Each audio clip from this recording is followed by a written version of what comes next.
You can kill dreams, kill innocence, freedom. But you can't kill progress.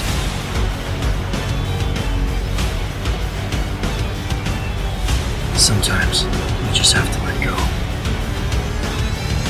and embrace what you've become.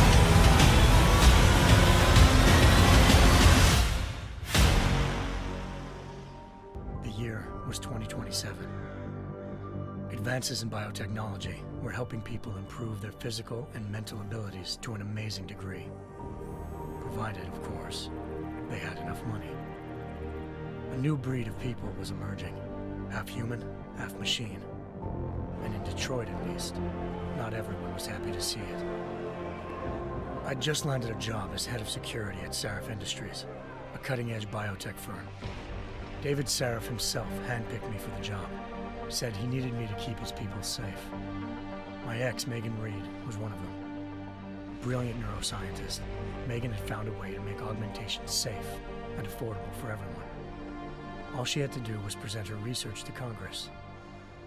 But the night before her big meeting, my security measures failed.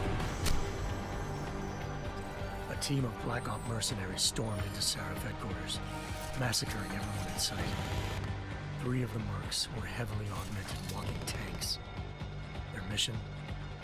Take out Megan and her team. I tried to stop them, but their leader tossed me through a plate glass wall. Last thing I heard as his bullets slammed into my brain was Megan's dying scream. I should have died with her. Only I didn't. High-end military-grade enhancements saved my life. The best augmentation Sarif's money could buy. It took me half a year to get a feel for her. Should have taken longer. But 6 months into my recovery, Sarif Industries was attacked again. This time, by a radical group of pro-human purists. Violent, militant, and fanatically opposed to human augmentation. They claimed to be members of Humanity Front, a non-profit organization that wanted the UN to limit biotechnology research. The thugs broke into Sarif's factory and found machinists working overtime on a top-secret military augment called the Typhoon. Sarif sent me to retrieve it, and when I did, I found one of the so-called purists next to it, wired with cerebral implants, trying to download its classified specs. Obviously, something more was going on.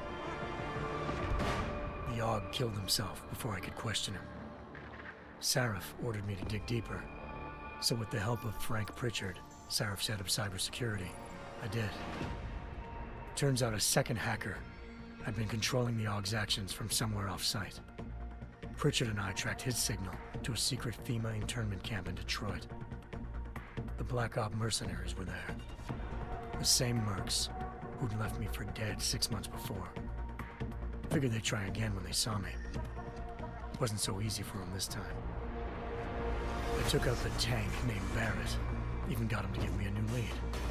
A penthouse apartment in China. Of course, we both knew it would be a trap in the end.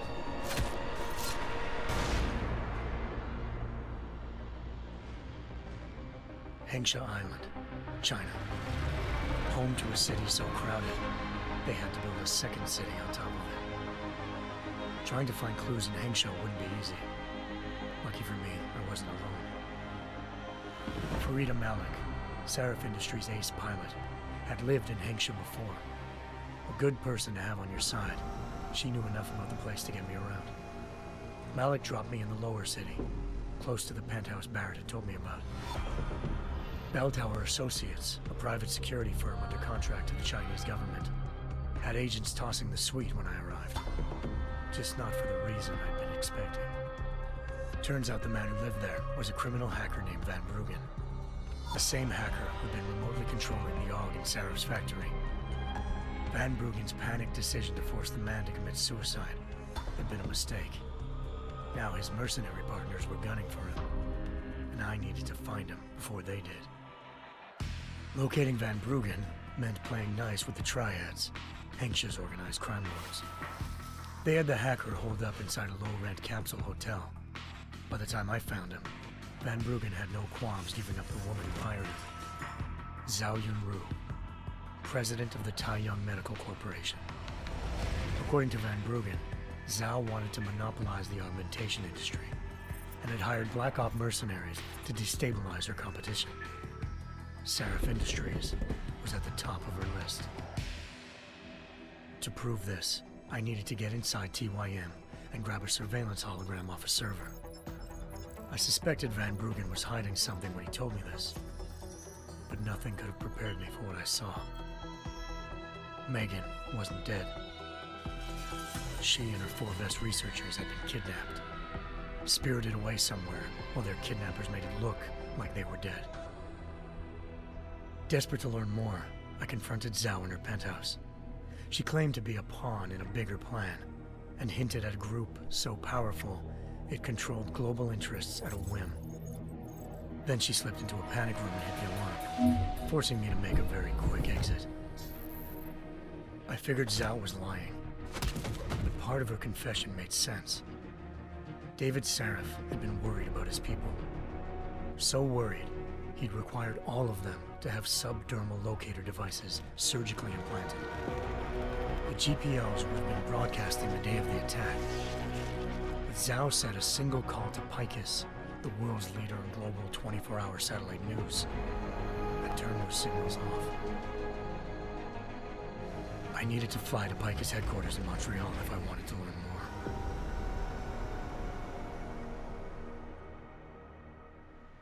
Eliza Cassan, Picus Communications' First Lady of News. Malik thought I was reaching when I told her Eliza was involved in this. The world's most famous news anchor, working with a mercenary hit squad. But when I confronted Cassan in her office, she freely admitted to jamming Detroit's satellites the night Megan's team had been taken. Said she's just been following her commands. I suspected she wanted to say more. But Black Op mercenaries showed up looking to shut us both down. And just like that, the Eliza I'd been talking to disappeared. The mercs were led by an augmented killer I'd crossed paths with twice before, Fedorova, a woman who'd made silence her best friend. She waited for me to track Eliza's transmission to a secret server room underneath the Picus complex, then jumped me from behind. A deadly fight ensued. I made sure she never moved silently again. With Fedorova down, and no one left to keep Eliza quiet, she reappeared. Turns out Picus's First Lady of News wasn't a lady at all. She was a sophisticated AI program, engineered to monitor data streams and control what people believed. Eliza told me the mercs had brought in a Humanity Front doctor named Isaiah Sandoval to remove the scientist's implanted tracking devices while Detroit's satellites were down. She also told me to speak to David Seraph if I wanted to learn more. By the time Malik and I got back to Detroit, tensions between normal and augmented citizens had reached a flashpoint.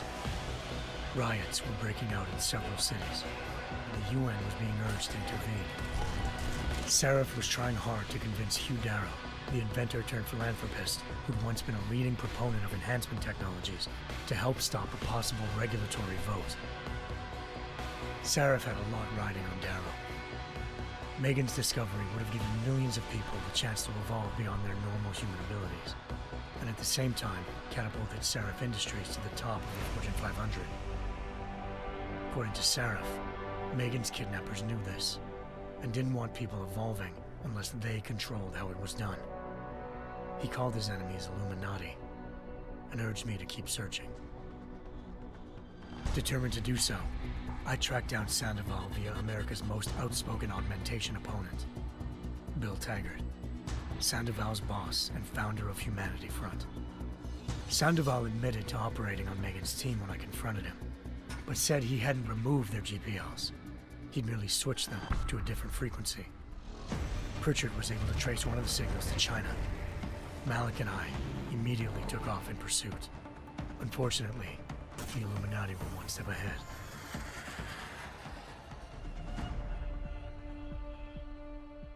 Ambushed. Shot out of the sky by Bell Tower Associates, seconds after entering Hengsha's airspace. Malik's piloting skills saved me. After a tense and bitter struggle, I escaped into Lower Hengsha. The tracking signal I was following led straight to the Triads, or more specifically, to the augmented arm of Tong Si-hung, leader of a gang of augmentation harvesters. Tong said they'd taken the arm off a corpse, which Bell Tower had left at their door, meaning at least one of Seraph's scientists was dead. Maybe not the rest of them, though. Tong pointed me to a port used for human trafficking and helped me slip aboard a Bell Tower ship. It was sailing to Rifleman Bank Station, a military base in the South China Sea. Bell Tower was holding kidnapped civilians as prisoners there, and using them to perfect the Hyron Project, a human-computer interface that left most of its test subjects dead. My search for Megan would have ended then, if not for a mysterious ally named Quinn. In exchange for my help exposing Bell Tower, he slipped me aboard a second ship headed to Singapore, and an Illuminati-run biotech facility called Omega Ranch. 3 of Seraph's scientists were there, forced by their captors to create a technology capable of remotely shutting down augmented abilities. Thanks to an emergency recall notice issued by the World Health Organization, millions of people all over the world already had the biochip installed. With the help of the scientists, I tracked Megan to a private section of the ranch. There, I ran into Yaron Namir, the walking tank who'd put a bullet in my brain the first time we met. He'd teamed up with Zhao and was hoping to catch me off guard. Their little ambush didn't work. I found Megan in a suite belonging to Hugh Darrow, the billionaire philanthropist who'd Seraph had called on for help. Darrow had convinced her to go along with the biochip plan by promising to sabotage the tech. As she was explaining this, Darrow appeared in a global broadcast, telling the world that augmentations would be the death of mankind. Then he activated the biochips to prove his point. All over the world, augmented people flew into a killing frenzy. Darrow had betrayed everyone, and it was up to me to set things right. To do it, I had to reach Panchaea, a massive installation in the Arctic Ocean. As I raced through corridors built by an all-augmented workforce, I saw death and destruction firsthand. By the time I shut down Darrow's broadcast, I knew the damage he'd done. Still, humanity's future remained unclear. How would the world react to this sabotage? Would people ever regain their faith in augmentations again? What would be the Illuminati's next move? Only time could give us the answers.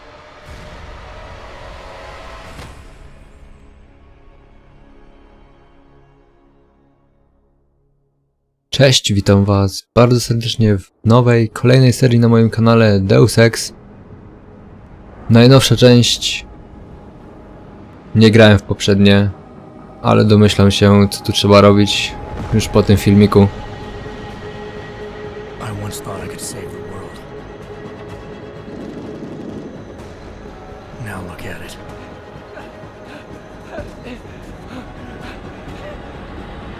Yet another augmented terror attack. 251 passengers aboard Sister Airlines Flight 451 were killed. Trzeba będzie jeszcze trochę ściszyć. Broke into the plane's cockpit and ruthlessly butchered its flight crew.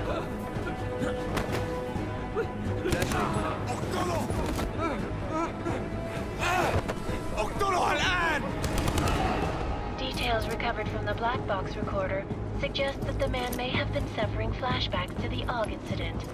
That horrible day 2 years ago when augmented people all over the world flew into a psychotic killing spree, causing the greatest loss of life in recent history.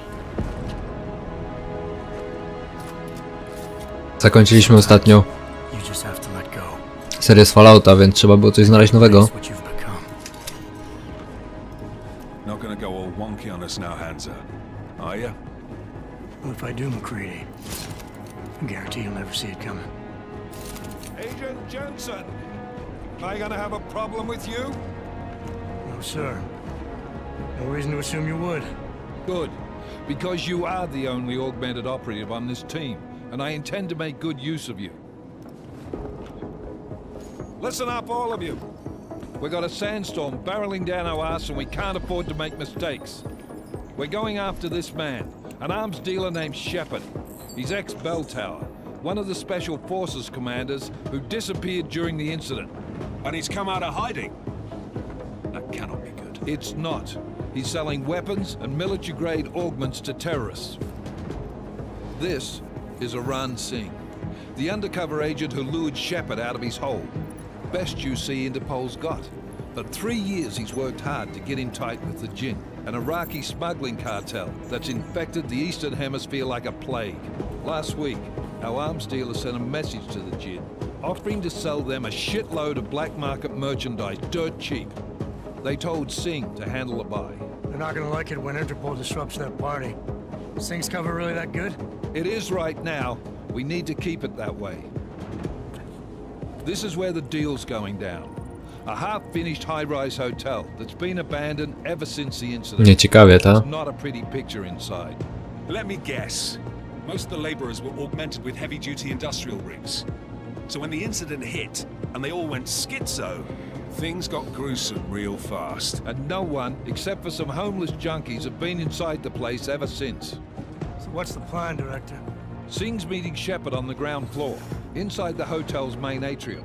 He sent the bulk of his Jinn crew to the penthouse levels to secure a vantage point. I want McCready's team to take up positions overlooking the atrium and make the arrest. Jensen, you're going in solo from the roof. My objectives? Spoko. Keep the Jinn from joining the party.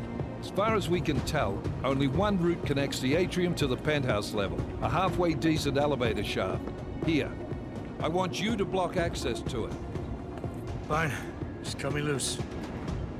Do you plan on relying solely on your augments for this one? I'd recommend taking a little hardware. No dobra, dawajcie Just to be coś. sure. I zaczynamy, zobaczymy co to za gierka. Nie grałem w poprzedniej części, nie oglądałem.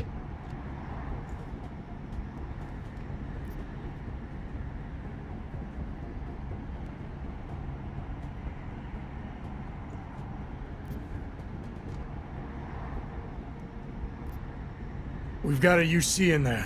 Might be easier to maintain his cover if he's not the only one still breathing when this is done. Smart thinking.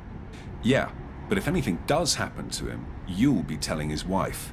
Dobra, trochę ściszmy jeszcze tą gierkę. Bo jest naprawdę przegięcie. Okej, wracamy z powrotem do gierki. Czy z powrotem? No, wracamy do gierki, nie? After you get out of the hospital, of course. What about range? There's lots of wide spaces and high ceilings in there, but a number of tight and constrained rooms too. So it's a crapshoot, really.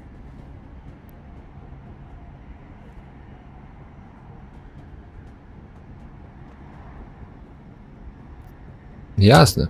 Well, I'm not looking to play dice with anyone in there. Give me something with distance. Your call. Less chance of being seen and compromising Singh that way. One last thing, Jensen. Singh said the Jinn are using some sort of portable Wi-Fi device to boost communications. He's got a better chance of No maintaining spoko. cover if you disable it. I'll keep an eye out for it. But aren't we on the clock here? You said there's a sandstorm moving in. There is, and we got the intel on this mission at the very last minute, so we're scrambling a little. If it comes to it, your number one priority is keeping the Jinn out of that atrium. Copy that. Time to put away your happy thoughts, gentlemen. Dobra, no to We're lecimy. approaching the target building. Bo dzisiaj You're niedużo up first, będzie. Jensen. Let's do this. Bo dzisiaj coś mi się wydaje, że niedużo będzie do roboty. Force action. Czemu ten kursor tu jest? Leader. Hello. Engage Husk drives and descend to Angels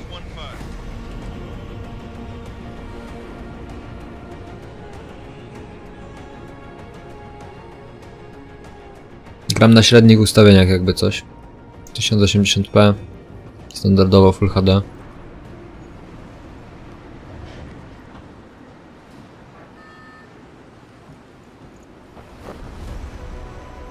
Czy gram? Na razie to tylko cały czas filmy lecą tak naprawdę.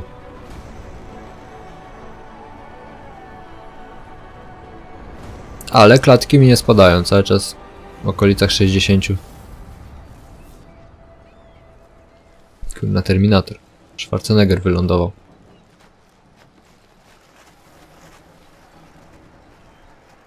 Po co ten kursor tu jest? Kurwa. Mi się nie podoba. Naprawdę? Ten kursor tak tu Team będzie? leader, this A, is Jensen. I'm on the roof. okej, sekunda.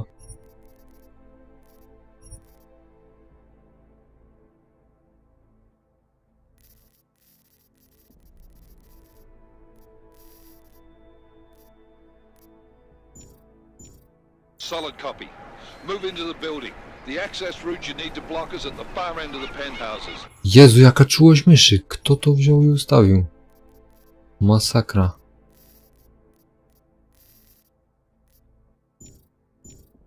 And keep in mind, the direct route might not be the easiest one. Roger that. McCready will advise once his team is on the ground. Miller out.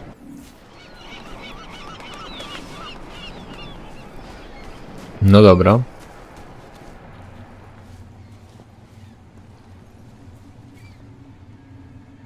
Otwórzmy to. Tu rozjebmy.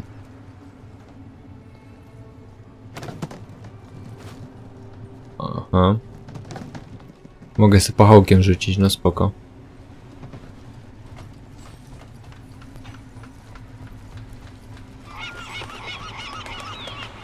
Czemu ten kursor jest? Ja pierdolę.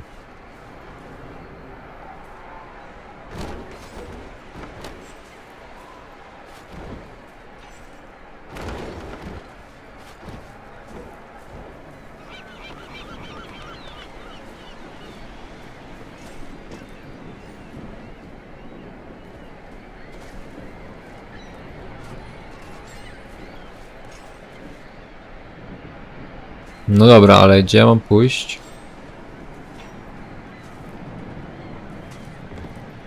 A, tu. Jensen, we're moving through. Oh, fuck! What's wrong? The Gin have got a few Jennies up and running. Gonna have to hack keypads. You should enjoy it, McCready. They have colors and shapes. Just remember, red means bad. Fuck you. Okej, a gdzie dalej?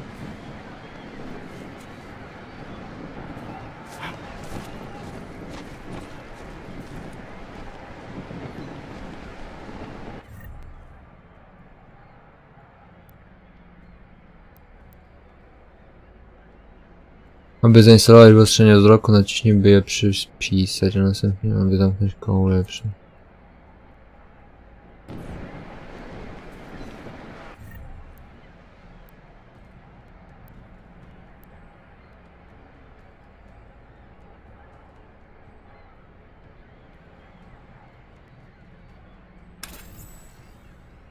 No dobra, no to mamy.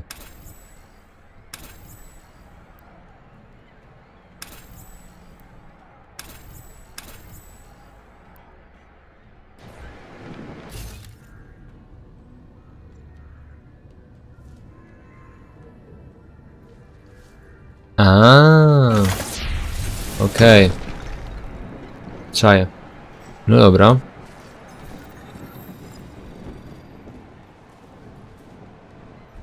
Podobało mi się to. Ekwipunek podręczny.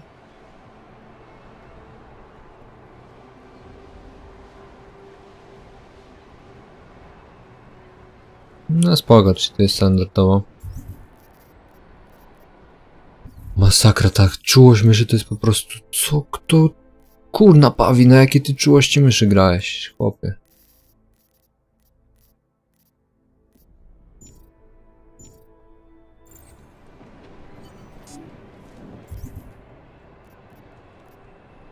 Aha, okej.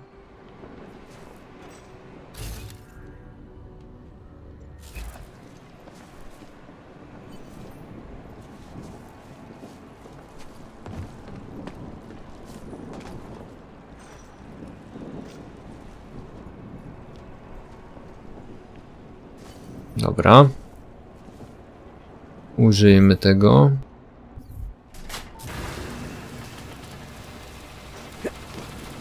Ej, czy tylko mnie wkurwia ten kursor?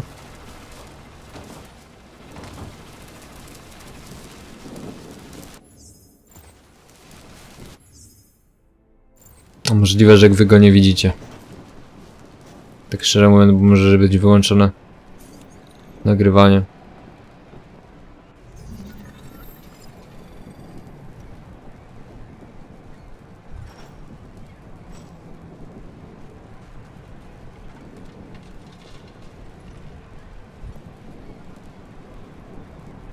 aby przejmować węzły.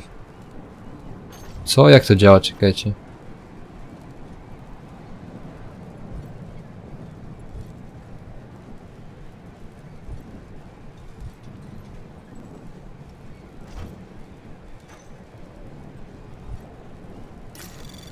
Anomaly detected. Trace program initiated.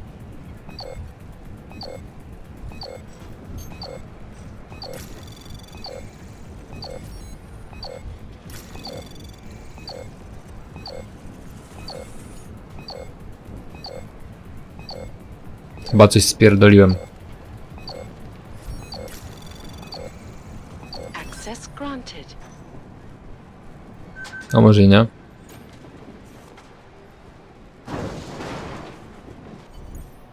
Podążaj za zielonymi lokalizatorami, by otrzymać instrukcje na temat różnych aspektów mechaniki gry. Eksperymentuj bez żadnych konsekwencji. Możesz w dowolnej chwili zresetować samolot lub go opuścić. Dowiedz się o wchodzeniu w miejsce ukrycia.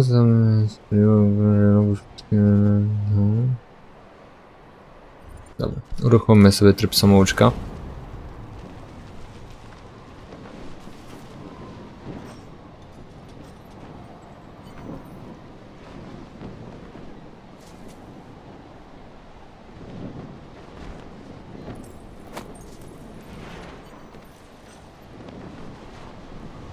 Okej. Czyli podobnie jak w The Division.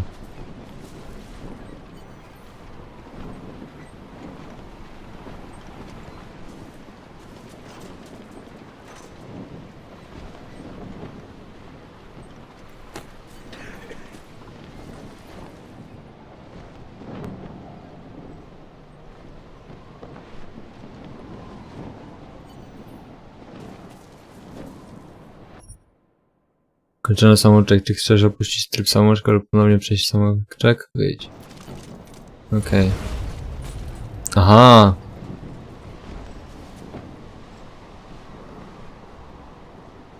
Dobra, czaję.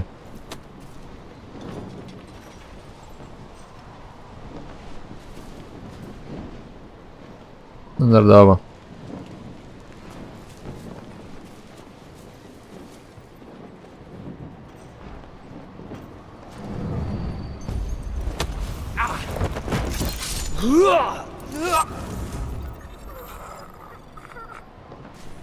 Ale ja go chciałem obezwładnić, ej.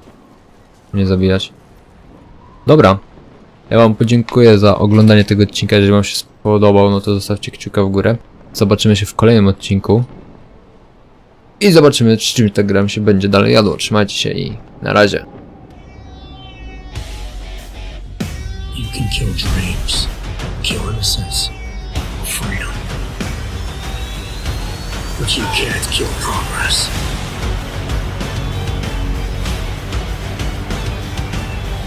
Sometimes you just have to let go and embrace what you've become.